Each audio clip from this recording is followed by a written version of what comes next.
ओम शांति। आज के तारीख हलो 1 जून 2024 प्रातः मुरली। ओम शांति। बाप दादा मधुबन।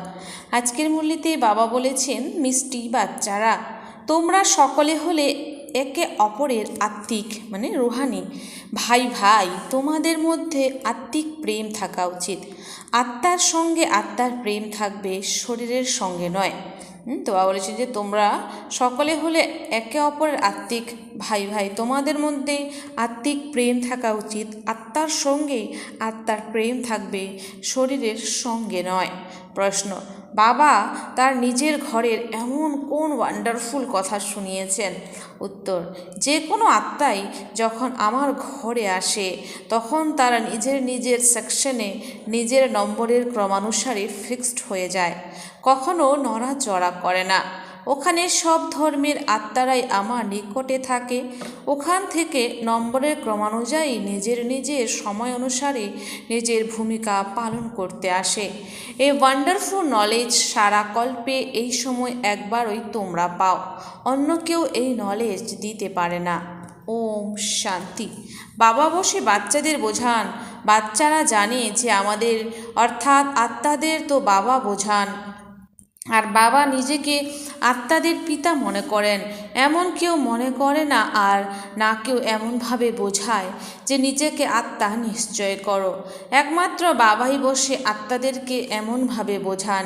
এই জ্ঞানের প্রালব্ধ মানে ফল তোমরা নতুন দুনিয়ায় গিয়ে নিজের পুরুষার্থের নম্বরের ক্রমানুসারে নেবে। একথাও সকলের স্মরণে থাকে না যে এই দুনিয়া পরিবর্তিত হয়ে যাবে, আর সেই পরিবর্তন আনবেন বাবা। এখানে তো সম্মুখে বসে রয়েছে। যখন ঘরে যায় তখন সারাদিন নিজস্ব কাজকর্ম ইত্যাদিতে ব্যস্ত হয়ে পড়ে। বাবার শ্রীমত হলো, বাচ্চারা যেখানেই থাকো আমাকে স্মরণ করো। যেমন কন্যা হলে তো সে জানতে পারে না যে কে আমার স্বামী হবে, কিন্তু চিত্র দেখলে তখন স্মরণে স্মৃতিতে বসে যায়। যেখানেই থাকুক পরস্পর পরস্পরকে স্মরণ করে, একে বলা হয় দৈহিক স্থূল প্রেম, আর এ হলো আত্মিক প্রেম। এই প্রেম কার সঙ্গে? বাচ্চাদের সঙ্গে তাদের আত্মিক পিতার, আর বাচ্চাদের সঙ্গে বাচ্চাদের। বাচ্চারা তোমাদের পরস্পরের প্রতি অত্যন্ত ভালোবাসা থাকা উচিত, অর্থাৎ আত্মাদের সঙ্গে আত্মাদেরও প্রেম থাকা উচিত। বাচ্চারা এই শিক্ষাও তোমরা এখনই পাও। দুনিয়ার মানুষ তো একথা কিছুই জানা নেই। তোমরা সকলে হলে ভাই ভাই, তাই পরস্পরের প্রতি অবশ্যই স্নেহ প্রেম থাকা উচিত। কারণ বাচ্চারা তো সকলেই এক পিতারই সন্তান, তাই না? একেই বলে আত্মিক প্রেম। ড্রামা নিয়ম অনুযায়ী শুধুমাত্র এই পুরুষোত্তম সঙ্গম যুগেই পুরুষোত্তম সঙ্গম যুগেই আত্মিক পিতা তার আত্মারূপী সন্তানদের সম্মুখে এসে বোঝান। আর বাচ্চারা জানে যে বাবা এখানে এসেছেন আমাদের অর্থাৎ বাচ্চাদের খুব সুন্দর ফুল গোল গোল পবিত্র অর্থাৎ পতিত থেকে পবিত্র বানিয়ে সঙ্গে করে নিয়ে যাবেন। এমন নয় যে কেউ হাত ধরে নিয়ে যাবে। প্রত্যেক আত্মারা এমনভাবে উড়বে ঠিক যেমনভাবে পঙ্গপালের দল উড়ে যায়। তাদেরও তো কেউ গাইড থাকে, গাইডের সঙ্গে আরও গাইডস থাকে যারা সম্মুখে থাকে। সমগ্র দল যখন একসঙ্গে যায় তখন খুব আওয়াজ হয়, সূর্যের আলোকেও ঢেকে দেয়, এত বড় দল থাকে। তোমাদেরও আত্মাদেরও কত বড় অগণিত দল থাকে, কখনো গুনতি করতে পারবে না। এখানেও মানুষের গুনতি করতে পারা যায় না, যদিও জনগণনা করা হয় তাও তা অ্যাকুরেট গণনা করা যায় না। আত্মারাও তো কত, সেই হিসাব কখনো গণনা করা যায় না। আন্দাজ করা হয় যে সত্যযুগে কত মানুষ হবে, কারণ শুধু ভারতই রয়ে যায়। তোমাদের বুদ্ধিতে রয়েছে যে আমরা বিশ্বের মালিক হচ্ছি। আত্মা যখন শরীরে থাকে তখন তাকে জীবাত্মা বলা হয়। তখন দুই একত্রে সুখ বা দুঃখ ভোগ করে। এমন অনেক লোক রয়েছে যারা মনে করে আত্মাই পরমাত্মা, তাই সে আত্মা কখনো দুঃখ ভোগ করে না। আত্মা অলিপ্ত। অনেক বাচ্চারা এই কথাটিও মুচড়ে পড়ে যে আমরা নিজেকে তো আত্মা বলে মনে করি, কিন্তু বাবাকে কতক্ষণ স্মরণ করি এ কথা জানি না যে বাবা পরমধাম নিবাসী। বাবা নিজের পরিচয় দিয়েছেন। চলতে ফিরতে যে কোন যে কোনোখানে বাবাকে স্মরণ করো। বাবা থাকেন পরমধামে, তোমাদের আত্মাও ওখানেই থাকে, পুনরায় এখানে পার্ট প্লে করতে আসে। এই জ্ঞানও এখনোই পেয়েছো। যখন তোমরা দেবতা হয়ে যাও তখন ওখানে তোমাদের এই জ্ঞান স্মরণে থাকে না যে অমুক অমুক ধর্মের আত্মারা উপরে রয়েছে, উপর থেকে এসে এখানে শরীর ধারণ করে নিজের পার্ট প্লে করে এই চিন্তন ওখানে থাকবে না। পূর্বে কথা জানা ছিল না যে বাবাও পরমধামে থাকেন, ওখান থেকে এসে শরীরে প্রবেশ করেন। তিনি এখন কোন শরীরে আসবেন তিনি তো তার ঠিকানা বলে দেন। তোমরা যদি এখন লেখো যে শিব বাবা কেয়ার অফ পরমধাম, কিন্তু পরমধামে তো চিঠি যেতে পারে না, তাই এমনভাবে লেখো যে শিব বাবা কেয়ার অফ ব্রহ্মা, তারপর আবার এখানকার ঠিকানা দিয়ে দাও। কারণ তোমরা জানো যে বাবা এখানেই আসেন, এই রথে ব্রহ্মা প্রবেশ করেন। এমনিতে তো আত্মারা উপরেই থাকে, তোমরা হলে ভাই ভাই, সর্বদা এটাই মনে করো যে এ হলো আত্মা, এর নাম অমুক। আত্মাকে এখানে দেখতে হবে, কিন্তু দেহ অভিমান চলে আসে, বাবা দেহি অভিমানী বানান। বাবা বলেন তোমরা নিজেকে আত্মা মনে করো আর তারপর আমাকে স্মরণ করো। এই সময় বাবা বোঝান যে যখন আমি আসি তখন এসে বাচ্চাদের জ্ঞান প্রদান করি। পুরনো অর্গ্যানস কর্মেন্দ্রিয় নেই, যার মধ্যে প্রধান হলো মুখ। চোখও রয়েছে, কিন্তু জ্ঞান অমৃত পাওয়া যায় মুখ দ্বারা। গোমুখ বলা হয়, তাই না? অর্থাৎ এ হলো মায়ের মুখ। বড় মাম্মার দ্বারা তোমাদের অ্যাডাপ্ট করেন কে? শিব বাবা। তিনি তো এখানে, তাই না? এই জ্ঞান সম্পূর্ণরূপে বুদ্ধিতে থাকা উচিত। আমি তোমাদের প্রজাপিতা ব্রহ্মার দ্বারা দত্তক নেই, তাহলে ইনি মাতা হয়ে গেলেন। গাওয়াও হয় যে তুমি মাতা পিতা, আমরা বালক তোমার, তাহলে তিনি শিব বাবা হলেন সকল আত্মাদের পিতা। ওনাকে মাতা বলা যাবে না, তিনি তো হলেন পিতা। পিতার থেকে উত্তরাধিকার পাওয়া যায়, তারপর মাতা চাই। উনি ঈশ্বর এখানে আসেন। এখনই উনি মনে হচ্ছে ঈশ্বর এখানে আসেন। এখনই তোমরা জানতে পেরেছো যে বাবা উপরে থাকেন, আমরা আত্মারাও উপরে থাকি, পুনরায় এখানে আসি নিজ ভূমিকা পালন করতে। দুনিয়া তো এসব বিষয়ে কোনো কিছুই জানে না, ওরা তো নুড়ি পাথরে পরমাত্মা রয়েছে বলে দেয়, তাহলে তো তিনি অগণিত অসংখ্য হয়ে যান। একেই বলে ঘোর অন্ধকার। গাওয়াও হয় যে জ্ঞান সূর্য প্রকট হয়েছে অজ্ঞানতার অন্ধকার বিনাশের জন্য। এই সময় তোমাদের এই জ্ঞান রয়েছে যে এ হলো রাবণ রাজ্য, যে কারণে অন্ধকার রয়েছে। ওখানে তো রাবণ রাজ্য থাকে না, তাই কোনো বিকার থাকে না। বলছে রাবণ রাজ্য থাকে না, তাই ওখানে কোনো বিকারও থাকে না, দেহ অভিমানও থাকে না। ওখানে সবাই আত্মাভিমানী থাকে, আত্মাতে এই জ্ঞান থাকে। এখন ছোট বাচ্চা, এখন যৌবনে পদার্পণ করেছি, আর এখন শরীর বৃদ্ধ হয়েছে, তাই এখন এই শরীর ত্যাগ করে অন্য শরীর নিতে হবে। ওখানে এমন বলা হয় না যে অমুকে মারা গেছে, ওটা হলো অমর লোক। আনন্দের সঙ্গে এক শরীর ত্যাগ করে অন্য শরীর নেয়। এখন আয়ু পূর্ণ হয়েছে, এই শরীরের ত্যাগ করে নতুন নিতে হবে। তাই সন্ন্যাসীরা সর্পের উদাহরণ দেয়, বাস্তবে উদাহরণ তো বাবাই দিয়েছেন, সেটাই সন্ন্যাসীরা আবার তুলে নিয়েছে। তবেই তো বাবা বলেন যে এই জ্ঞান আমি তোমাদের দিই, তা প্রায় লুপ্ত হয়ে যায়। বাবার অক্ষরও কথা রয়েছে, তো চিত্রও রয়েছে, কিন্তু যেন আটায় লবণের পরিমাণ সম। তাই বাবা বসে অর্থ বোঝান।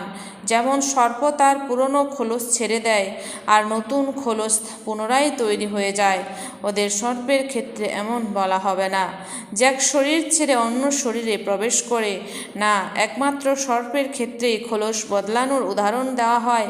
তাদের সেই খোলস দেখতেও পাওয়া যায়। যেমন বস্ত্র পরিত্যাগ করা হয়, তেমনি সর্প খোলস পরিত্যাগ করে অন্ন ধারণ করে। সর্প তো জীবিতই থাকে, কিন্তু এমনও নয় যে সদা অমর থাকে, 2-3 বার খোলস বদল করে তারপর মারা যায়।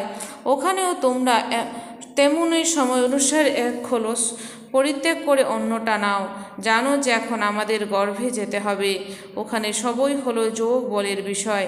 যোগ বলের দ্বারাই তোমাদের জন্ম হয়, তাই অমর বলা হয়। আত্মা বলে এখন আমি বৃদ্ধ হয়েছি, শরীর পুরনো হয়ে গেছে, সাক্ষাৎকার হয়ে যায়, এখন আমি গিয়ে ছোট বাচ্চা হব। আত্মা স্বয়ং শরীর ছেড়ে পালিয়ে গিয়ে ছোট বাচ্চার শরীরে প্রবেশ করে। ওই গর্ভকে জেল নয়, মহল, গর্ভমহল বলা হয়। কোনো পাপ তো হয় না যে ভুগতে হবে। গর্ভমহলে আরাম করে থাকে, দুঃখের কোনো কথাই নেই। না কোনো খারাপ খাবার খাওয়ানো হয় যাতে অসুস্থ হয়ে পড়বে। বাবা এখন বলেন, বাচ্চারা তোমাদের নির্বাণ ধামে যেতে হবে। এই দুনিয়া পরিবর্তিত হয়ে যাবে, পুরনো থেকে পুনরায় নতুন হবে। প্রত্যেকটি জিনিসই বদলায়। বৃক্ষ থেকে বীজ বের হয়, আবার বীজ লাগালে কত ফল পাওয়া যায়। একটি বীজ থেকে কত দানা বেরোয়। সত্যযুগে যোগ বলের দ্বারা একটি করে বাচ্চাই জন্ম হয়। এখানে তো বিকারের দ্বারা 4-5টি করে বাচ্চারও জন্ম দেয়। সত্যযুগ আর কলিযুগের মধ্যে অনেক পার্থক্য, যা বাবা বলে থাকেন। নতুন দুনিয়া পুনরায় পুরনো কিভাবে হয়, তার মধ্যে আত্মা কিভাবে 84 জন্ম নেয়, এও বুঝিয়েছেন। প্রত্যেকটি আত্মা নিজের নিজের পার্ট প্লে করে। যখন আবার যাবে তখন স্থানে গিয়ে স্থির হয়ে যাবে। স্থান বদল হয় না। নিজের নিজের ধর্মে স্বস্থানে গিয়ে নম্বরের ক্রমানুসারে দাঁড়িয়ে পড়বে। পুনরায় নম্বরের ক্রমানুসারে নিচে আসতে হবে। তাই অব্যক্ত লোকের মূল বতন ছোট ছোট মডেল বানিয়ে রাখে। সব ধর্মের আলাদা আলাদা সেকশন রয়েছে। দেবী দেবতা হলো প্রথম ধর্ম, তারপরে নম্বরের ক্রমানুসারে আসবে, আবার নম্বরের ক্রমানুসারে সেখানে যাবে। তোমরাও নম্বরের ক্রমানুসারে উত্তীর্ণ হও আর সেই নম্বরের হিসেবে স্থান পাও। বাবারও এই পড়াশোনা সমগ্র কল্পে একবারই হয়। তোমাদের আত্মাদের দল কত ছোট হয়, যেখান থেকে তোমাদের বৃক্ষ এত বড়। বাচ্চারা তোমরা দিব্য দৃষ্টির দ্বারা দেখে পুনরায় এখানে বসে চিত্র ইত্যাদি তৈরি করেছ। আত্মা কত ছোট, শরীর কত বড়, সব আত্মারাই ওখানে গিয়ে বসবে। অতি অল্প জায়গার মধ্যে সব কাছাকাছি থাকে। মনুষ্যদের বৃক্ষ তো কত বড় হয়, মানুষের তো জায়গা নেই, তাই না? চলতে ফিরতে, খেলতে, পড়তে, কাজকর্ম করার জন্য, সব কিছু করার জন্য জায়গা চাই। নিরাকার দুনিয়ায় আত্মাদের থাকার জায়গা ছোট, তাই এই চিত্রতে এমন শেখানো হয়, দেখানো হয়। নাটক পূর্ব নির্ধারিত। শরীর ছেড়ে আত্মাদের ওখানে যেতে হবে। বাচ্চারা তোমাদের বুদ্ধিতে রয়েছে যে আমরা ওখানে কিভাবে থাকি আর অন্যান্য ধর্মাবলম্বীরা কিভাবে থাকে, পুনরায় কিভাবে নম্বরের ক্রমানুসারে আলাদা আলাদা হয়।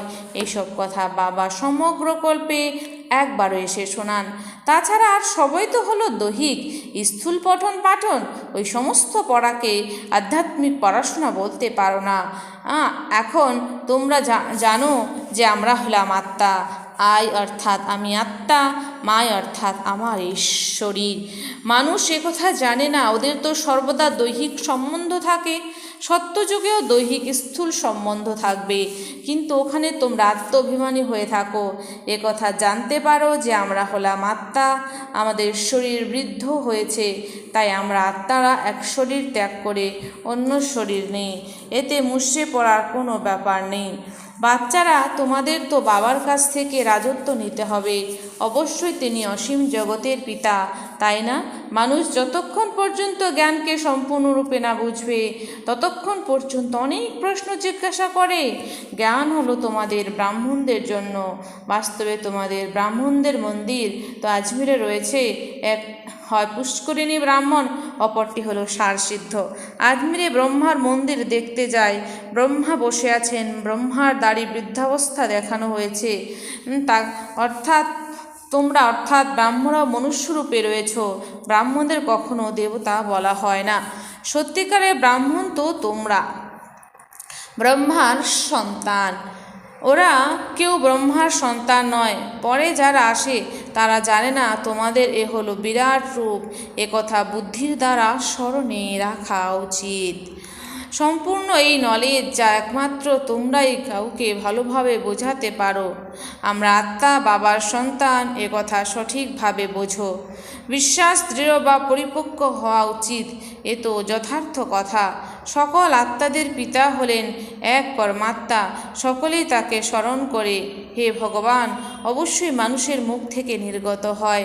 পরমাত্মা কে একথা কেউই জানে না, যতক্ষণ পর্যন্ত না বাবা এসে বোঝান।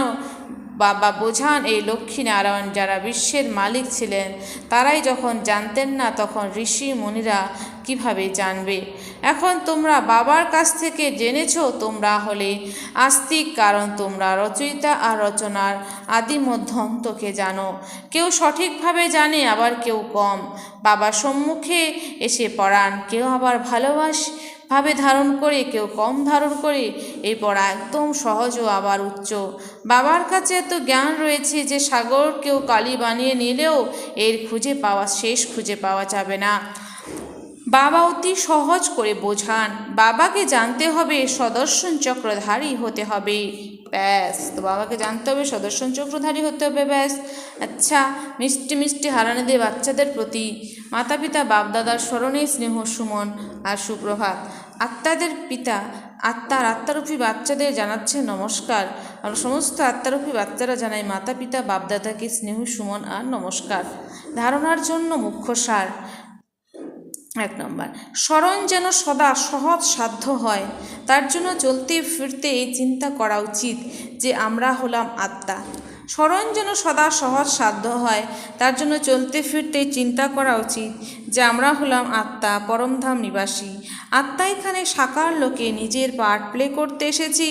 বাবাও পরমধামে থাকেন, তিনি ব্রহ্মার শরীরে এসেছেন। 2, যেমন আত্মিক পিতার প্রতি আত্মার স্নেহ ভালোবাসা রয়েছে, ঠিক তেমনই পরস্পরের সঙ্গেও আত্মিক প্রেমপূর্বক থাকতে হবে। তো বলছে, যেমন আত্মিক পিতার প্রতি আত্মার স্নেহ ভালোবাসা রয়েছে, ঠিক তেমনই পরস্পরের সঙ্গেও আত্মিক প্রেমপূর্ণভাবে থাকতে হবে। আত্মার যেন আত্মার সঙ্গে প্রেম থাকে, শরীরের সঙ্গে নয়। সম্পূর্ণরূপে আত্মাভিমানী হয়ে থাকতে হবে। বরদান, পার্থিব জগতের কামনাগুলির থেকে মুক্ত থেকে সকল প্রশ্ন থেকে ঊর্ধ্বে থাকা, সদা প্রসন্ন চিত্ত ভব। পার্থিব জগতের কামনাগুলির থেকে মুক্ত থেকে সকল প্রশ্ন থেকে ঊর্ধ্বে থাকা, সদা প্রসন্ন চিত্ত ভব। স্পষ্টীকরণ, যে বাচ্চারা পার্থিব জগতের কামনাগুলির থেকে মুক্ত থাকে, তাদের চেহারায় প্রসন্নতার ঝলক দেখা যায়। যে বাচ্চারা পার্থিব জগতের কামনাগুলির থেকে মুক্ত থাকে, তাদের চেহারায় প্রসন্নতার ঝলক দেখা যায়। প্রসন্নচিত্ত আত্মা কোনো কথাতে প্রশ্নচিত্ত হয় না। তারা সদা নিঃস্বার্থে আর সদা সবাইকে নির্দোষ অনুভব করে, কারোর প্রতি দোষারোপ করে না। যেরকম পরিস্থিতি আসুক, যদি কোনো আত্মা হিসেব নিকেশ পরিশোধ করার জন্য সামনে আসে, কিংবা শরীরের কর্মভোগও সামনে আসে, কিন্তু সন্তুষ্টতার কারণে তারা সদা প্রসন্নচিত্ত থাকবে। স্লোগান, ব্যর্থের চেকিং অ্যাটেনশন দিয়ে করো, অমনোযোগী রূপে নয়। বলছেন যে ব্যর্থের চেকিং অ্যাটেনশন দিয়ে করো, অমনোযোগী রূপে নয়। আচ্ছা, ওম শান্তি। ধন্যবাদ বাবা আজকের এই সুন্দর মিষ্টি মুরলির জন্য।